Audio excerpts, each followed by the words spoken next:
بادشاہ اور فقیر کی سچی کہانی۔ ایک زمانے کی بات ہے، کسی شہر میں ایک بادشاہ حکومت کرتا تھا۔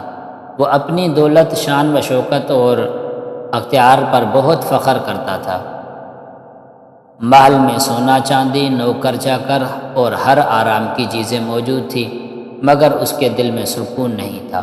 وہ ہمیشہ بے چینی اور خوف میں مبتلا رہتا تھا، کبھی بیماری کا ڈر، کبھی دشمنوں کا، کبھی موت کا۔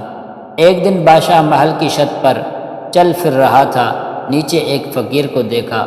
فقیر درخت کے نیچے بیٹھا روٹی کا ٹکڑا کھا رہا تھا اور ہنسی خوشی گنگنا رہا تھا۔ بادشاہ حیران ہوا کہ یہ شخص بغیر دولت، بغیر آسائش کے اتنا مطمئن کیسے؟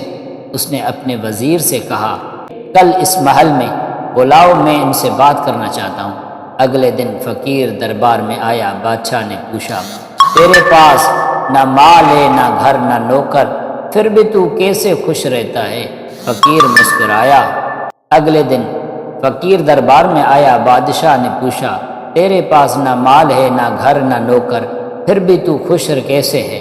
فقیر مسکرایا اور بولا، میرے بادشاہ، میں نے اپنی خواہشوں کو غلام نہیں بنایا۔ جتنا ملتا ہے شکر کرتا ہوں، اور جو نہیں ملتا اس کا غم نہیں کرتا۔ آپ کی دولت آپ کے دل کو قید میں رکھی ہوئی ہے اور میرا دل آزاد ہے۔ بادشاہ کچھ لمحے خاموش رہا، پھر کہا، کیا میں بھی تیری طرح سکون پا سکتا ہوں؟ فقیر بولا، ہاں، اگر آپ اپنی دولت کی قید میں بننے کی بجائے اس کے مالک بن جائیں۔